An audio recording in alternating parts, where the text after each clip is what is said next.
Na parte chamada de Pentateuco, no livro de Levíticos, escrito por Moisés,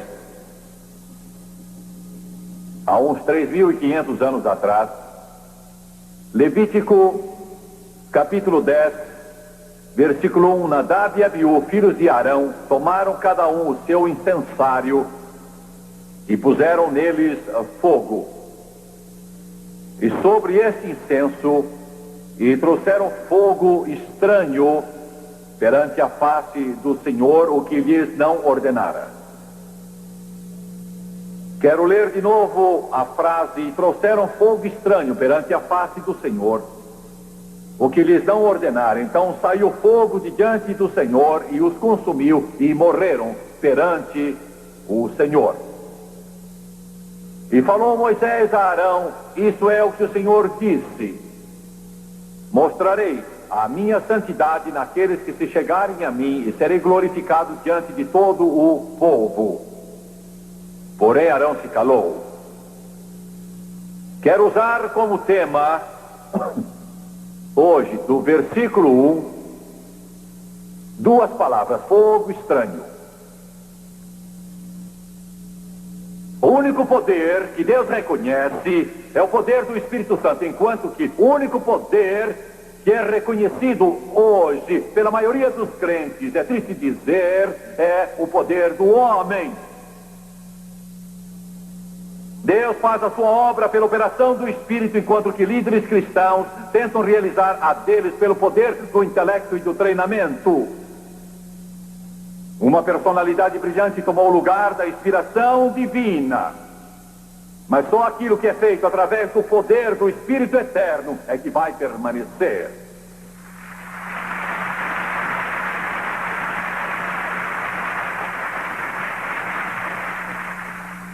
Nossos métodos mudaram.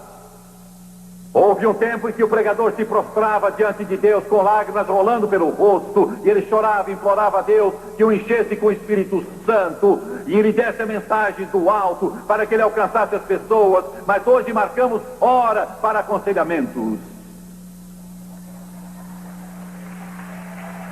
E o pobre pastor fica em seu escritório por horas e horas a fio, enquanto pessoas e mais pessoas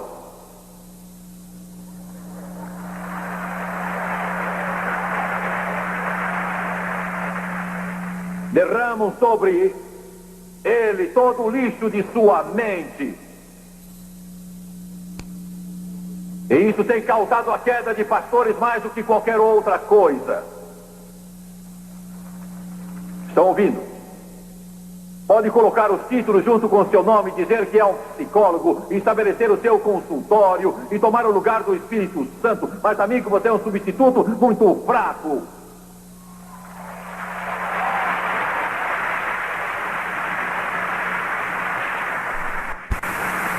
Está dizendo que as pessoas não precisam de aconselhamento. Nós nos acostumamos tanto com isso, estamos tão condicionados, que é o primeiro sinal de problema. Vamos em busca do pastor na igreja e ficamos falando sobre o problema por horas.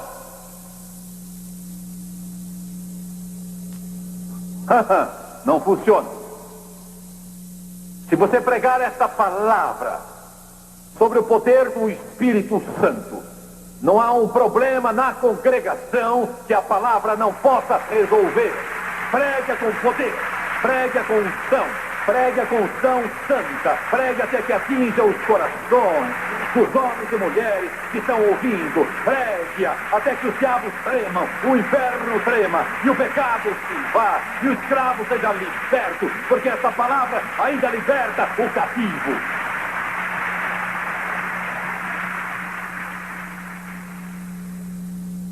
Agora quero falar sobre a doutrina do Espírito Santo.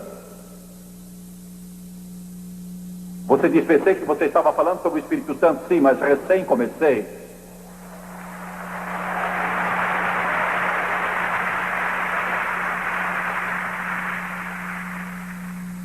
A santificação vem pelo Espírito Santo. Santidade, santidade. Eu não quero nada disso. Se obtiver santidade,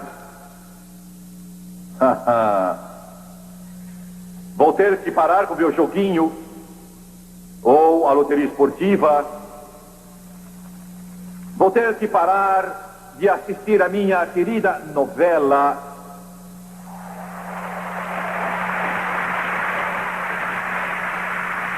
Agora não vou poder mais ir ao cinema ver o Rambo. Tem uma surpresa para você, igreja. Você não obtém santidade. É dada de graça através do sangue de Jesus derramado na cruz do Calvário. Éramos sujos, depravados e perdidos. Mas Ele nos salvou com seu precioso sangue e nos santificou para estarmos na presença de Deus.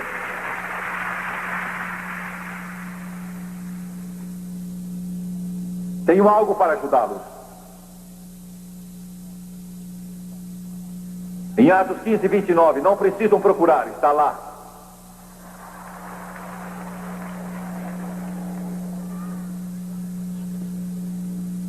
O capítulo 15 de Atos registra o primeiro concílio de Jerusalém. Pedro estava lá, João também, o grande Paulo estava lá. A única vez registrada na história bíblica que esses três gigantes estiveram juntos, talvez se reuniram outras vezes, mas essa é a única registrada. Pedro, João, Paulo. Todos os demais líderes estavam lá. Quando pronunciamos seus nomes, quase queremos reverenciá-los, mas eles diriam que eram nada. Mas que Deus era tudo neles. Tiago, irmão do Senhor, presidiu o concílio, não Pedro. Tiago, não Pedro. Tiago.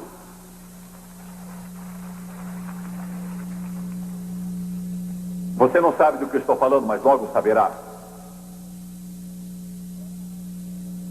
E depois que oraram e discutiram, Tiago disse: pareceu bem ao Espírito Santo e a nós. E a primeira coisa que ele disse, vou mencionar as outras depois, mas a primeira coisa que ele disse foi estranha. Eu lia, mas não entendia isso. Ele disse: diga à igreja Paulo, diga à igreja Pedro, diga à igreja João, diga à igreja André, diga à igreja, se é que André estava lá, diga à igreja.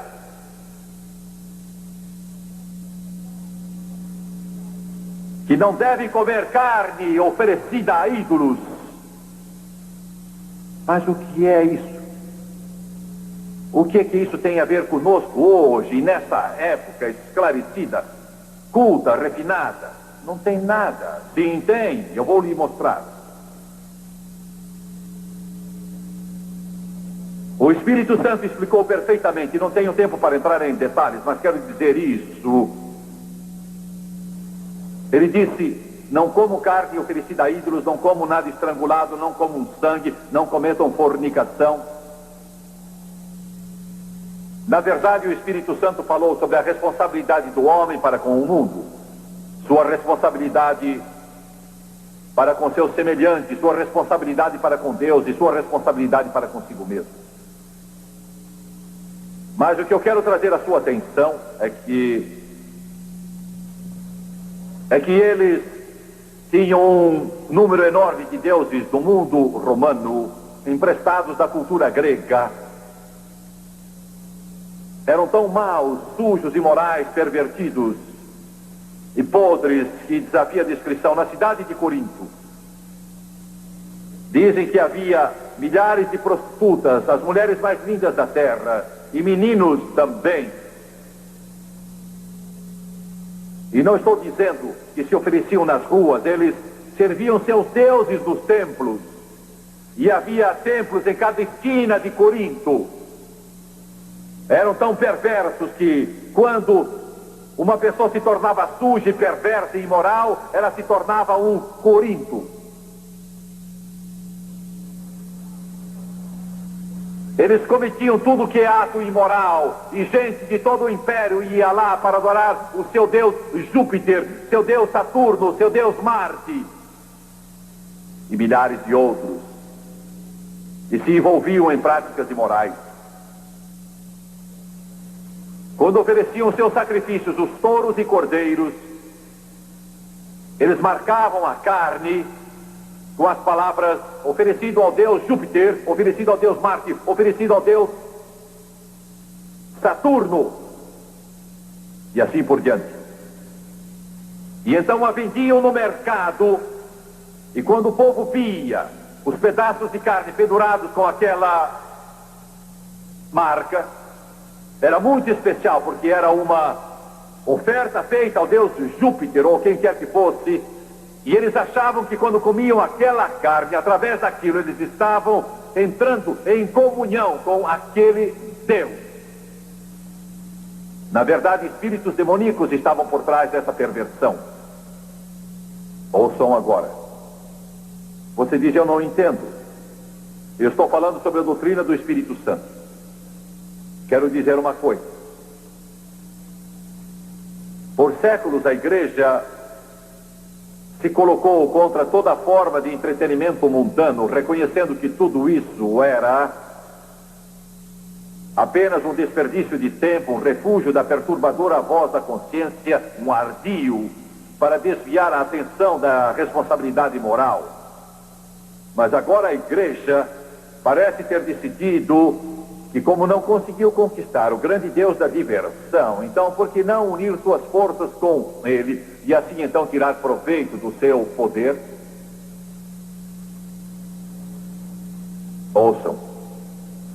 Quando vocês crentes compram um disco de rock e o colocam no toca-discos, vocês estão entrando em comunhão com os espíritos das trevas que estão por trás daquilo.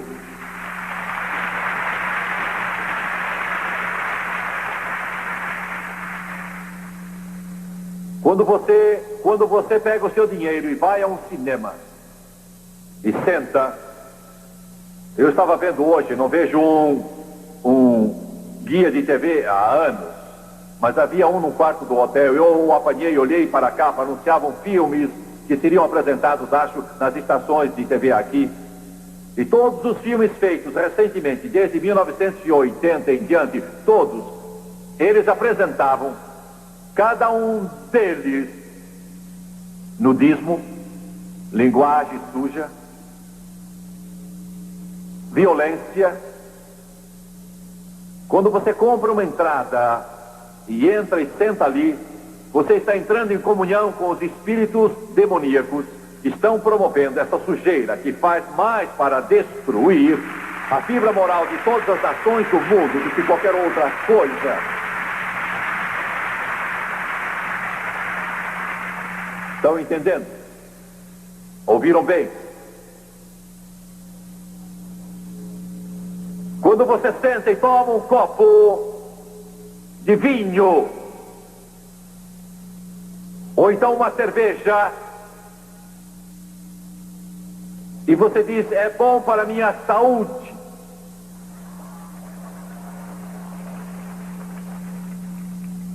e diz, eu não acho que seja errado. Quando você faz isso, você está entrando em comunhão com todos os poderes do inferno que têm promovido os vícios mais destruidores e terríveis que esse mundo já conheceu e o inferno já planejou. Você está literalmente abraçando os demônios do inferno. Ainda não acabei. Quando você entra em uma locadora de filmes, num videoclube, e você paga para levar vídeos para casa dizendo, quero tirar um bom proveito do meu vídeo cassete, e acontece que nesse dia você só tem filmes impróprios ali, e você diz, o que eu faço entre as quatro paredes da minha própria casa não é da conta de ninguém. Lembre-se disso, Deus habita em você.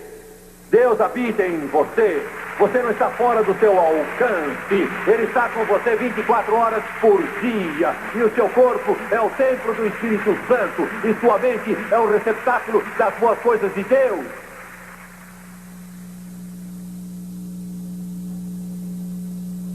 Avisei que ia perturbá-lo. E vou perturbar ainda mais.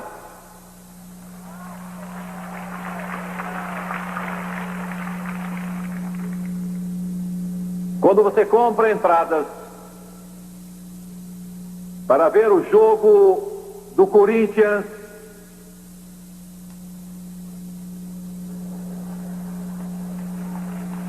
e Santos,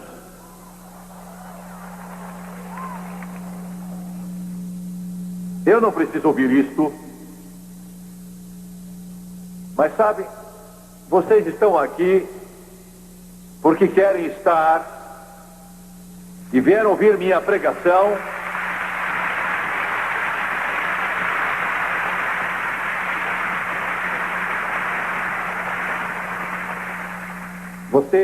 Você, Jimmy Swaggart, você está se intrometendo demais, hein? Eu quero dizer uma coisa, quero falar sobre comprar carne no mercado. Estou falando sobre comprar carne no mercado, não estou falando sobre jogos ou filmes, falo sobre comprar carne no mercado.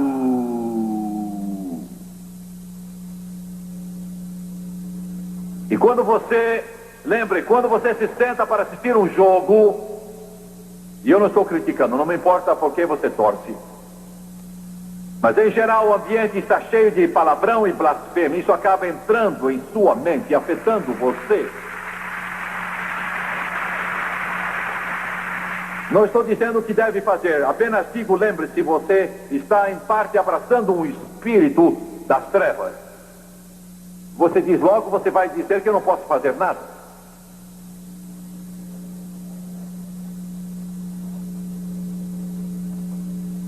Não, eu estou dizendo que você pode fazer tudo. Mas também estou tentando levá-lo ao ponto em que você não queira fazer essas coisas. Você terá alvos mais altos e terá suas prioridades. Você terá vislumbrado aquele que é invisível. Ele que significará mais para você do que qualquer outra coisa.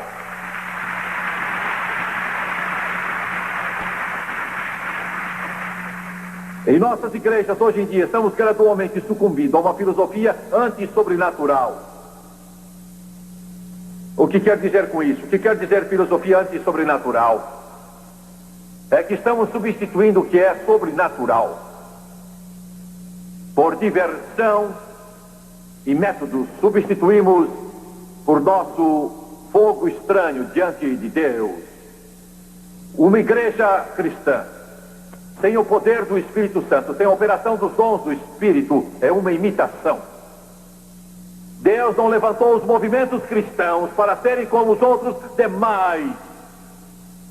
Ele nos levantou para que o poder do Espírito Santo possa fluir desimpedido e livremente através de nós. Para que os doentes sejam curados, e milagres sejam realizados, e vidas transformadas, e a escravidão seja quebrada.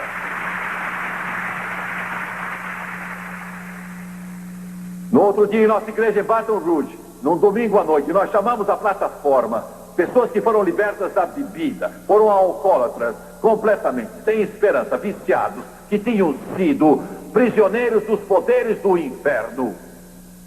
Agora são livres. São livres. São livres.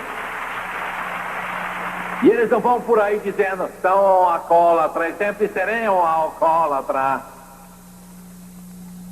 Bobagem, tolice, bobagem. Eles agora se levantam dizendo, sou nova criatura no Senhor Jesus Cristo, lavado pelo sangue do Cordeiro, salvo pela fonte do Calvário, e o meu nome está escrito no livro da vida do Cordeiro. Sou cheio do Espírito Santo, a caminho do céu, lavado pelo sangue do Cordeiro e cantando aleluias.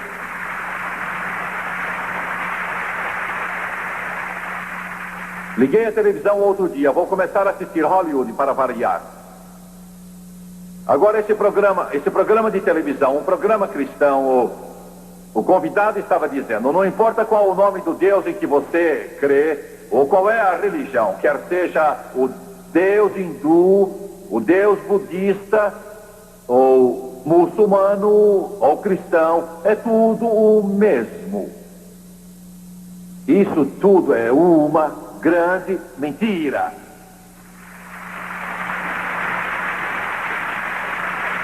E eu vou dizer mais uma coisa, essa pessoa, seja ela quem for, não tem nada aqui.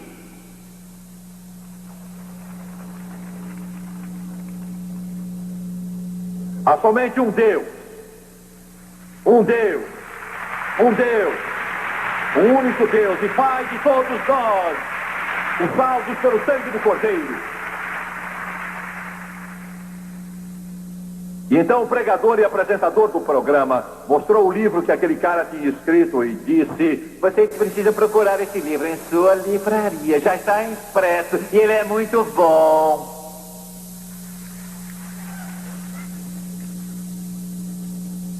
Eu fiquei com vontade de vomitar. Deus somente reconhece o poder do Espírito Santo. Oh, mas Jimmy Swaggart, você não entende? Ele tem doutorado em filosofia, tem um doutorado em medicina, tem um doutorado em psicologia. Não importa, é um tolo.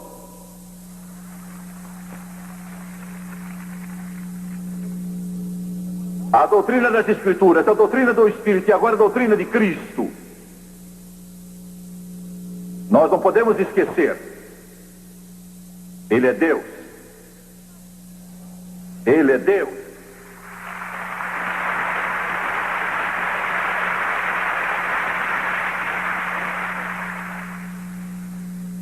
Quer dizer, só porque os seus pés ficaram empoeirados, ele se cansou e teve sede junto ao poço de Jacó, só porque não tinha onde deitar a cabeça. Não quero dizer que não fosse Deus. Ele voluntariamente despojou-se para vir a este mundo pecador, amaldiçoado e perdido.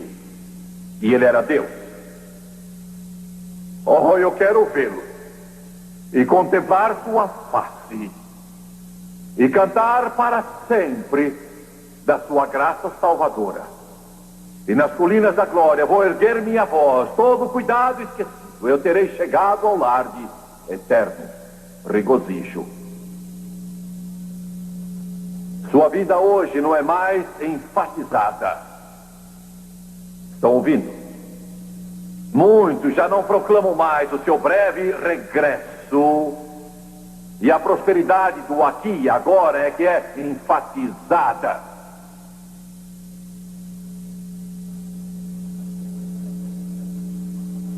A liderança da igreja está criando políticos na igreja em vez de profetas.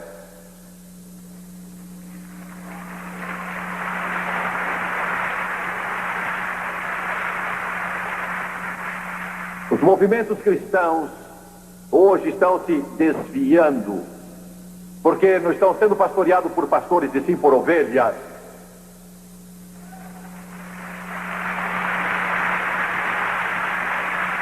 Um profeta diz: eu ouço de Deus. Não importa o que os diáconos dizem, mas assim diz o Senhor.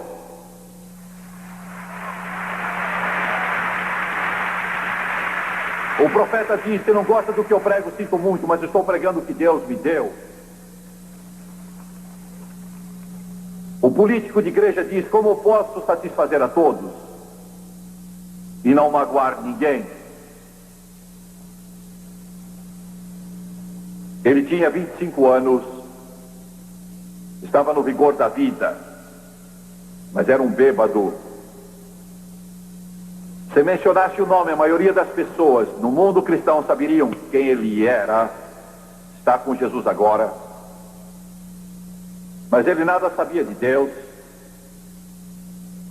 Há uns 40 anos, 45 anos atrás, era um bêbado.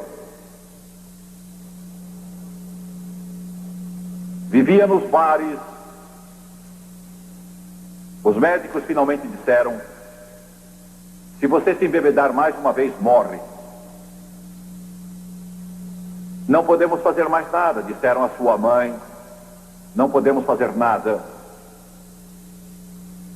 Seu estômago está arruinado. A dor era insuportável, ele andava encurvado, ele cuspia sangue quase que o dia inteiro. Estava morrendo. Seus olhos já tinham o brilho da morte. Era um bêbado. E o caso era sério. Não era o tipo que se embebedava aos poucos. Ele ficava tão bêbado que não podia andar por dias e dias e dias e dias. Ele saiu do hospital, do consultório médico. Eles disseram: não volte. Precisamos da cama para alguém que tenha esperança. Nada podemos fazer por você. Se tomar outro trago, você morre. Estava condenado. Tinha chegado ao ponto em que a vida era um inferno. Não era mais divertido, era a estrada da morte. E ele queria sair dela e não podia.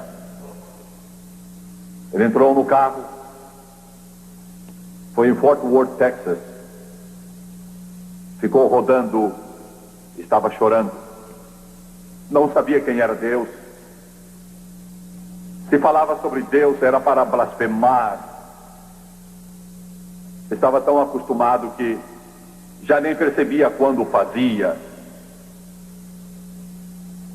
Estava chorando. Ele não sabia como orar, nem pensou em orar, nem sabia como. Ele nem sabia se havia um Deus. Mas ele sabia que cada nervo, cada fibra e músculo estava gritando, não pedindo, não suplicando, estava gritando por um trago. Gritando, gritando. Só um trago. Ele puxava o cabelo, ele se agarrava ao volante.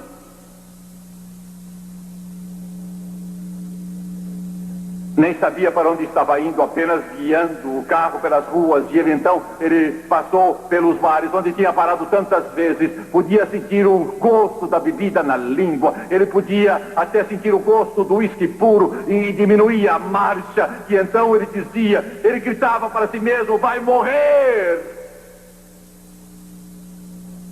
Era uma grande luta. Ele viu um grande prédio. Nunca o tinha visto antes em Fort Worth. Centenas de carros estacionados. Pensou que fosse um clube, talvez um baile. Ele pensou: eu vou entrar nesse baile. Mas não era um clube, não era um baile. Era a igreja de Jacob Fulbert, Fort Worth, Texas. Milhares de pessoas estavam ali naquela noite. Ele nunca tinha visto algo parecido em sua vida. Estavam cantando. A congregação cantava e a orquestra estava tocando. Deviam ter uns 30 pistões e talvez uns 20 violões. E deviam ter órgãos, pianos, bateria e tudo mais. Estavam cantando: eu estou no caminho, no brilhante caminho para a pátria gloriosa. O céu está perto e o caminho é glorioso. Estou a caminho do céu. Cantaram o coro 27 vezes. Ele contou. Nunca tinha visto nada parecido, nunca testemunhara coisa igual. Tinha estado em vários clubes inferninhos, cabarés, em jogos, comícios políticos, mas ele nunca tinha visto algo assim na vida. O céu está perto e o caminho é glorioso. E eu estou a caminho do céu. Ouça o chamado do Evangelho. Tome o caminho do céu.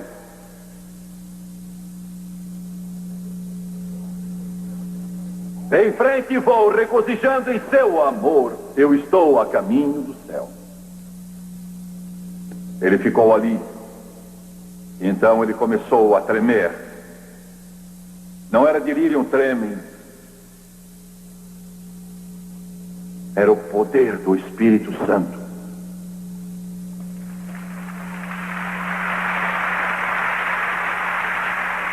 Estou tentando comunicar algo, igreja. Esta é a única coisa que pode quebrar os laços e as correntes do pecado.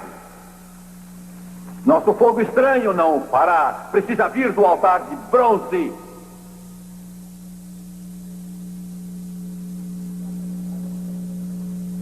Então uma senhora foi até ele. Como soube que ele estava ali, como soube que precisava de ajuda, o Espírito Santo lhe disse. Pôs a mão no seu ombro e disse: você precisa de Jesus. Venha. Ele era bem pesado, tinha emagrecido muito nos últimos meses, mas ainda era um homenzarrão. Ergueu a mão para dizer: não preciso nada de você, mas algo tomou conta dele. Glória a Deus. Algo tomou conta dele. E ele se levantou e foi para frente. O diabo disse: você está louco, está bêbado. Mas ele pensou: nada tenho a perder. E caiu em frente do altar. Eles eram um grupo engraçado. Uns clamavam: Senhor, esvazia-o. Outros clamavam: Senhor, enche-o.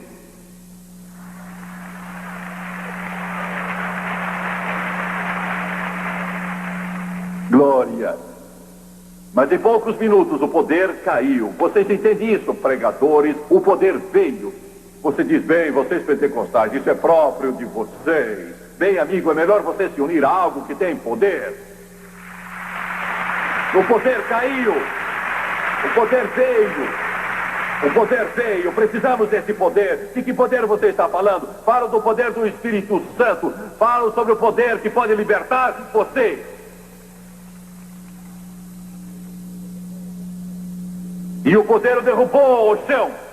Blum! Não conseguia se levantar. Nem podia sentar.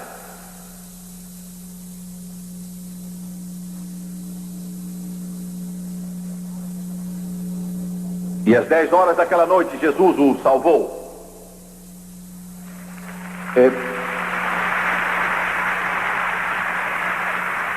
Por volta das 11 horas, Jesus o batizou no Espírito Santo. E simultaneamente o libertou da escravidão do álcool.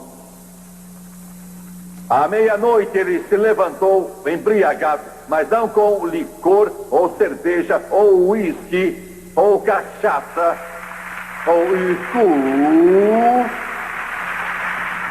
mas com o vinho novo. Louvado seja o nome de Jesus, com o vinho novo. Glória, glória.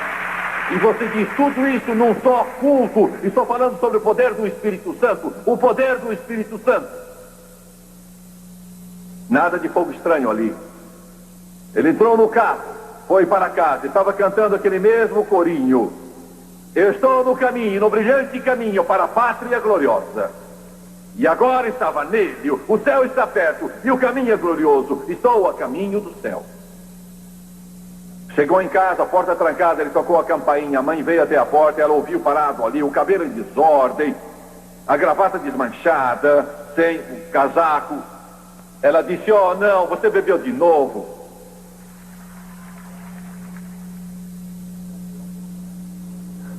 Ele abriu a boca para dizer: não estou bêbado, e começou a falar em línguas.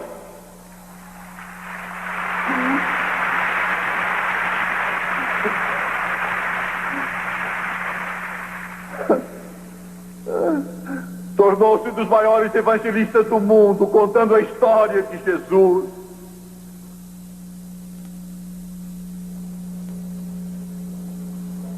O que estou dizendo é que precisamos voltar, não para tendas ou velhos prédios ou igrejas, precisamos voltar para o poder do Espírito Santo, da glória, que fez das nossas igrejas o que um dia elas foram. Precisamos entrar no Santo dos Santos, levando o fogo, mas tem que ser do altar de bronze. E quando oferecemos do altar de adoração incenso, Ele o aceitará como oferta suave em sua presença. Não porque nós somos bons, ou santos, ou justos, mas porque Ele vê o sangue de seu Filho Jesus.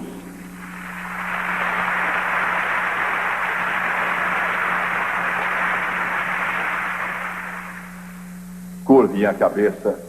Pai,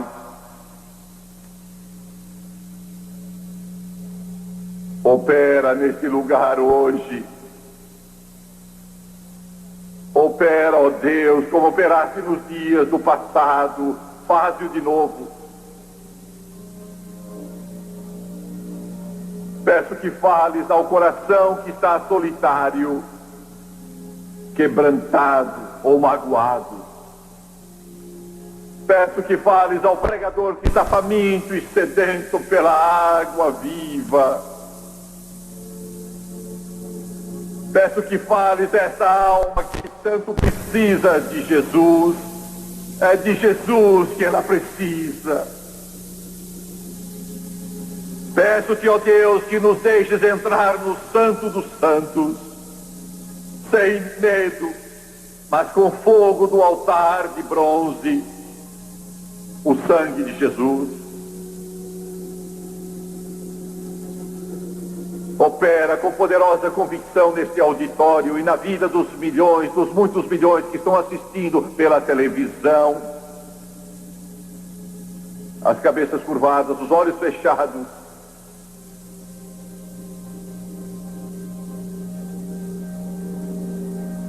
Eu sinto sua presença.